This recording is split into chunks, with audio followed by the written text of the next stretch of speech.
Bueno, y de cara a un nuevo 8 de marzo, Día Internacional de la Mujer, y en el marco de lamentables femicidios que hemos estado informando todos estos días, es que recibimos a Andrea Tuana, integrante de la ONG El Paso y de la Red Uruguaya contra la Violencia Doméstica y Sexual. Andrea, gracias por acompañarnos.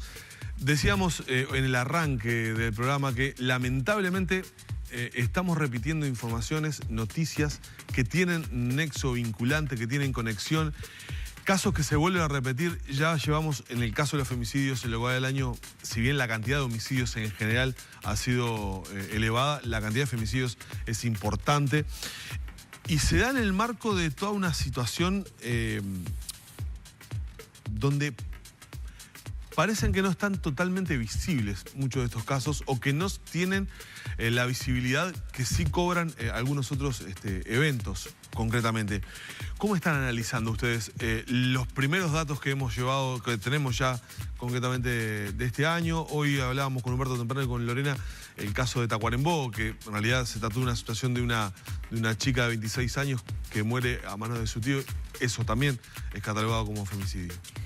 Yo creo que nosotras en realidad creemos que los asesinatos en el marco de relaciones afectivas o en situaciones donde hay, por ejemplo, violencia sexual que le antecede, no concitan la misma empatía en la opinión pública, ni concitan la misma preocupación y sobre todo el despliegue de recursos, ¿no?, de todo el Estado. Y yo creo que eso tiene mucho que ver con viejos mitos que todavía siguen enraizados en nuestra forma de pensar, que es, bueno, algo habrá hecho esta señora, bueno, o por qué eligió a esta persona. De alguna manera se tiende a responsabilizar a la víctima, o bueno, no hubiera ido a ese lugar, o por qué fue vestida de esa manera. No así cuando asesinan, por ejemplo, a una trabajadora en el marco de su trabajo, ¿no?, en el caso del supermercado.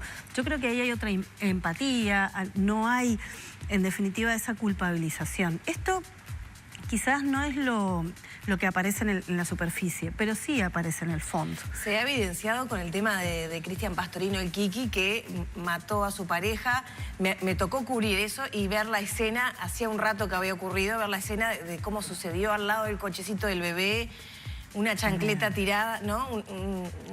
Una cosa espantosa. El barrio conmocionado. Sin embargo, eso no disparó los recursos policiales ni la alarma social que disparó el otro desgraciadísimo caso, ¿no? No estamos sacando la importancia a uno u otro, pero... No, pero yo creo que es importante que porque obviamente que la opinión pública se conmociona, se indigna. De hecho, el 8 de marzo pasado salimos 300.000 personas a la calle en Montevideo, básicamente movidas porque no queremos más muertes, pero me parece que falta, ¿no? Falta ahí un cierto cambio que nos permita presionar. Eso porque se sigue considerando tal vez que este tipo de eventos responde al ámbito privado. Sí, al ámbito privado y a lo que no tiene nada que ver conmigo. Yo sí puedo ser una trabajadora, puedo ir al banco, a un hábitat, y que alguien me asalte y me mate. Pero la violencia no tiene que ver conmigo. Esto le pasa a otros, ¿no? A otros en el ámbito privado, a otras. Entonces me parece que ahí hay que hacer un trabajo fuerte, porque hay muchos casos en los que no se llega al femicidio, pero sí hay situaciones de violencia muy graves, que se imponen las medidas cautelares, pero nunca encuentran al violento. Hay un caso en Piriápolis que informamos hoy también dentro de estos, en los que la señora fue intervenida quirúrgicamente, salvó su vida, pero la intención del... Claro, una tentativa de homicidio. Exacto, o sea, tentativas de homicidio hay un montón que no quedan como puestas sobre la mesa. Sí, por ejemplo, en casos de asaltos, inmediatamente si hay un asalto, hay un herido, ¿no?, se genera toda una conmoción, pero además hay muchos que están desaparecidos los agresores. Entonces, si podemos desplegar toda la fuerza de seguridad para encontrar, en este caso, ¿no?, a este delincuente, ¿por qué no lo hacemos cada vez que hay un agresor, un violento que amenaza y que desaparece? Y la familia vive de repente meses con el corazón en la boca sin saber si va a aparecer o no. No se le puede poner la tobillera porque el señor está con paradero desconocido. Bueno, no, evidentemente ahí hay algo. Sí, además todos los recursos. Un patrullero en la puerta de la casa todo el tiempo con 1 o 2 policías. O sea, también la cantidad de policías que se destinan para este tipo de cosas y de medidas que se hacen es muy importante también, ¿no? Exactamente. Sin embargo, el Ministerio del Interior ya anunció que no va a haber más tobilleras. El uso de las tobilleras está al tope, están todas ocupadas. no van a comprar más tobilleras, no va a haber más tobilleras, se está pensando en medidas intermedias como una aplicación, como prisión domiciliaria. ¿Cómo evalúan ustedes esta? No, realmente nosotros evaluamos que la tobillera ha sido exitosa. Entonces, si tenemos una medida exitosa, si sabemos que las personas que tienen tobillera no terminan generando un daño mayor, ¿por qué vamos a suspender esa medida?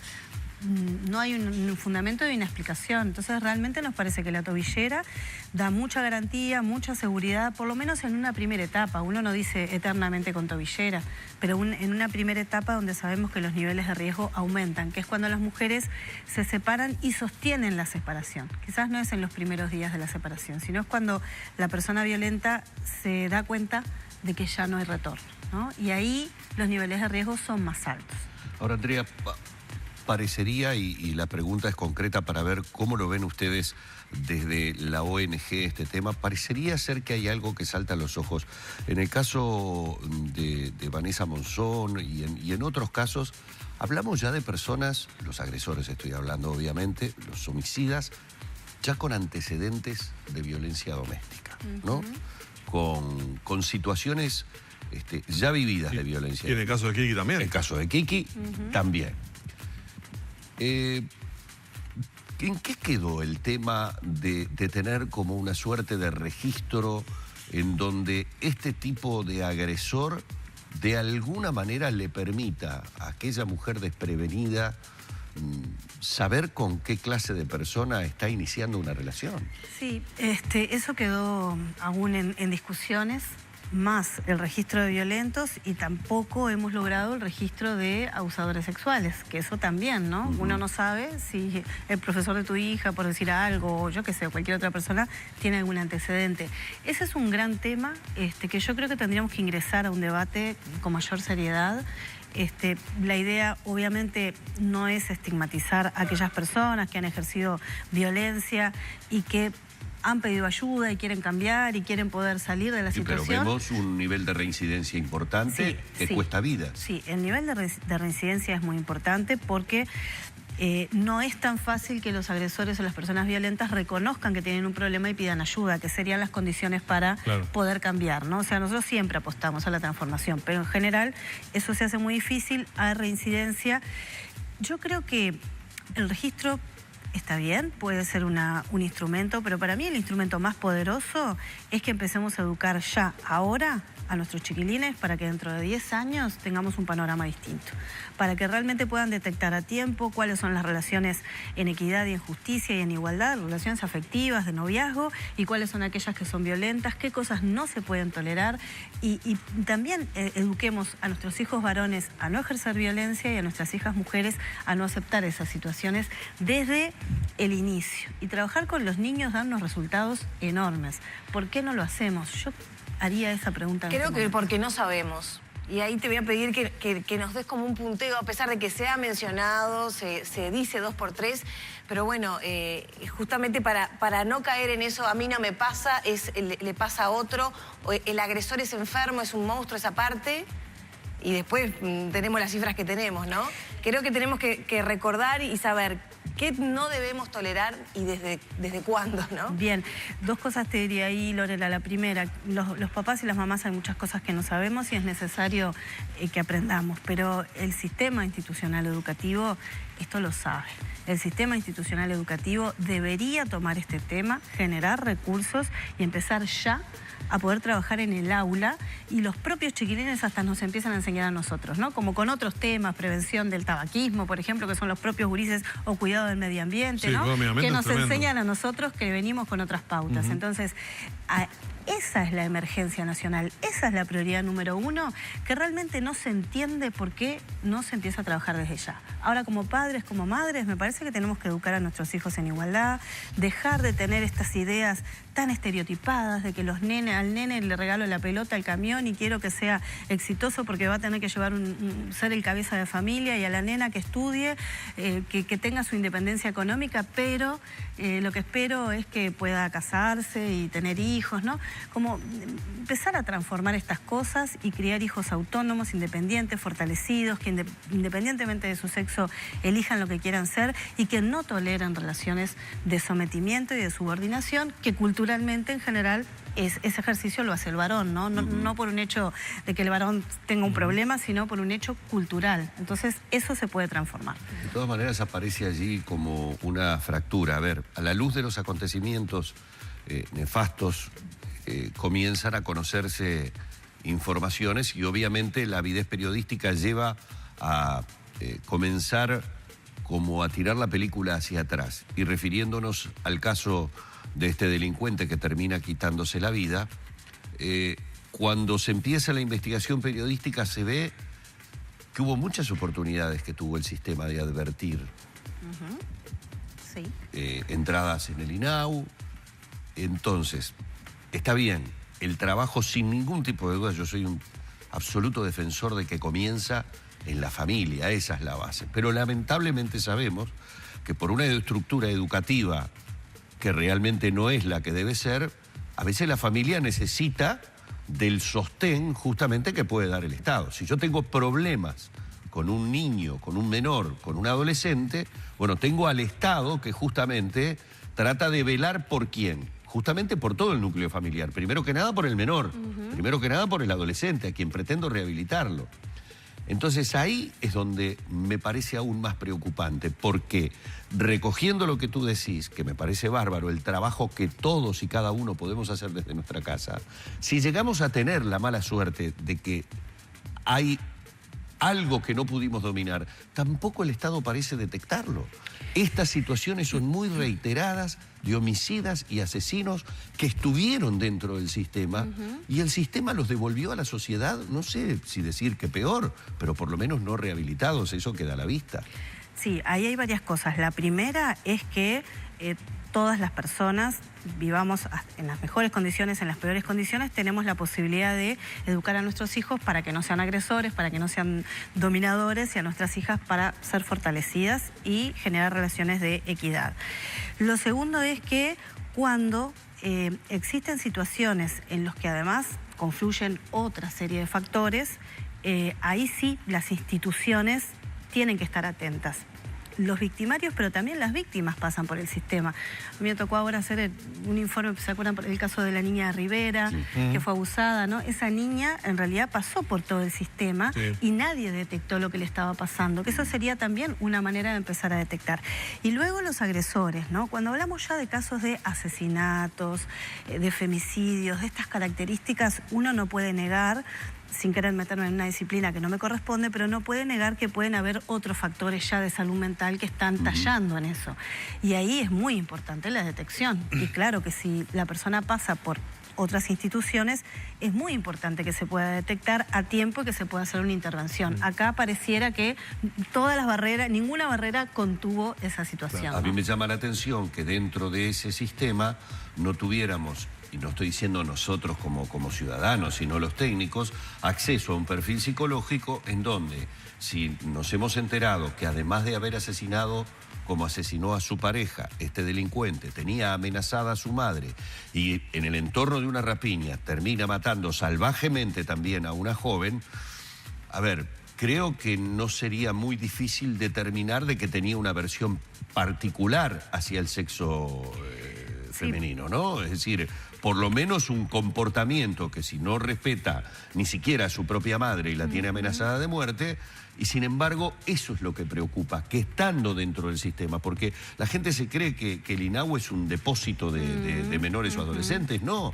hay asistentes sociales, psicólogos, psiquiatras, es decir, hay equipos multidisciplinarios que deberían poder armar un perfil psicológico y allí aparecer una luz de atención para decir, hey, cuidado, estamos frente a una determinada característica que tiene que ser tratada. Sí, sí, yo creo que eso es muy importante, creo que como todo, en algunos lugares los hay y se generan intervenciones preventivas, pero en otros no.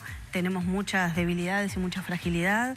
los servicios de atención para niños, niñas y adolescentes que sufren violencia dentro del hogar, nosotros decimos que son muy importantes y que no hay en todo el país. Eso es fundamental. Sabemos que si un niño sufre violencia y sufre situaciones de abuso, va a quedar marcado, le van a quedar daños y eso puede ir luego en consecuencias de distinta Bueno, hay llamados naturaleza. de INAU que en el interior quedan desiertos, vacíos. Bueno, eso también Por ejemplo. INAU tendrá que preguntarse por qué. Vos sabés que es así. Yo sé que es así, podría decir que hay que invertir, ¿no? Porque para que la gente se especialice y quiera tomar esto, porque hay que trabajar en esto, tiene que también tener una retribución acorde. Entonces yo creo que ahí le preguntaría a INAU, bueno, que tienen que hacer una autocrítica porque esos llamados quedan vacíos, seguramente y probablemente, y por lo menos es mi opinión, es porque las condiciones son muy malas. Claro, pero digo, ahí hay una desventaja entre los niños que están En Montevideo. en Montevideo a los del interior del país. Sí, y sobre todo algunos, porque En ese Montevideo, caso no hay niños uruguayos iguales ante la ley. No, incluso dentro del propio Montevideo, porque son pocos los servicios, están topeados y hay listas de espera con niños que están esperando a ingresar Claro. con situaciones gravísimas. Andrea, vuelvo al tema de los femicidios y de la violencia contra las mujeres. El Parlamento uruguayo tipificó el femicidio. En los últimos meses del año pasado se votó la ley integral por la cual tanto se bregó y probablemente muchos detractores puedan estar hoy sentados cruzados de brazos mirando y diciendo ¿y qué pasa? Siguen habiendo casos de mujeres muertas. ¿Qué le responden ustedes particularmente a esa postura y a esas actitudes que se dan incluso hasta de algunos líderes de opinión, legisladores, que tienen esa mirada y esa visión? Dos cosas. La primera, le preguntaría qué está haciendo esa persona por tratar de bajar los índices de femicidio en este país. Eso es lo primero que le preguntaría. Y lo segundo que diría es, si tenemos una Suprema Corte de Justicia que está diciendo que no puede aplicar la ley porque no tiene los recursos y que no está dispuesta a reorganizar todo el sistema de justicia para que esa ley, que debería ser prioridad nacional porque nuestras mujeres se están muriendo una tras otra, si tenemos una Suprema Corte de Justicia que no está dispuesta a hacer eso y que lo único que quiere y espera es que le den el dinero para recién aplicar la ley, estamos en problemas. Pero además de eso, esta ley genera también una serie de medidas para toda la institucionalidad que obviamente implican transformaciones que van a llevar su tiempo. Lo que pasa es que hay que empezar ya para que dentro de 10 años no estemos acá hablando de lo mismo, ¿no? Entonces me parece que decir, uy, se votó una ley además que es muy buena y a 2 meses sigue pasando esto, sí señor, va a seguir pasando hasta que no transformemos la cultura que tenemos, ¿no? Pero cuando decís transformar y un poco atando a lo que conversábamos recién, ¿a qué tenemos que estar atentos? Porque, por ejemplo, me pasa en mi pareja, en mi familia, que uno, bueno, es mujer, profesional, trabaja, intenta tener roles equitativos, pero tenemos por ahí abajo, ¿no? Que a veces si uno está reflexionando, te sale y decís, mirá, me salió la abuela Anita ahí, ¿no? Ahí está. Que me siento culpable por algo, que igual, ¿no? Repito modelos sin darme cuenta. ¿A qué hay que estar atento en el día a día, de los ciudadanos, por nuestros hijos, por nosotros mismos? Al machismo nuestro de cada día, ¿no? Que lo tenemos varones, lo tenemos mujeres, lo tenemos tan incorporado y que día a día tenemos que trabajar. Yo como adulta, día a día decido y resuelvo no ejercer violencia con las personas que están en un lugar de desequilibrio de poder en relación a mí, por ejemplo, mis hijos. Eso es una decisión que los papás tenemos que tomar de no ejercer violencia sobre nuestros hijos porque podemos hacerlo. ¿Qué es no ejercer violencia? ¿No gritarles, no pegarles? No ¿qué ejercer violencia es no pretender controlarlos y dominarlos con mi poder, sino acompañarlos y guiarlos en su crecimiento a través de una puesta de límites adecuada, saludable, sin violencia y que lo que pretenda no es demostrar mi poderío y demostrar que yo puedo dominar a mi hijo, sino que mi hijo aprenda a ser responsable, mi hijo aprenda a tener una convivencia y a poder, a no pasarle por arriba a nadie. Y en la pareja, tanto mujeres como varones o parejas de 2 mujeres o de 2 varones, ¿verdad? Es que podamos ser corresponsables de todas las decisiones que tomamos. Si decidimos tener una casa, que seamos corresponsables del mantenimiento de esa casa y no esperar que, bueno, en realidad la mujer es la que tiene como más facilidad en esto, entonces que lo haga ella, ¿no? Y así se van generando las situaciones de desigualdad en el uso del tiempo, en el descanso, en la recreación. Si decidimos tener hijos, la corresponsabilidad de nuestros hijos desde el pienso y la planificación de todo lo que este día van van a necesitar mis hijos para transitarlo, sea de los dos y no sea de uno. Más allá de que después se distribuyan, bueno, si uno trabaja más, hará menos cosas, ¿no? Pero con justicia.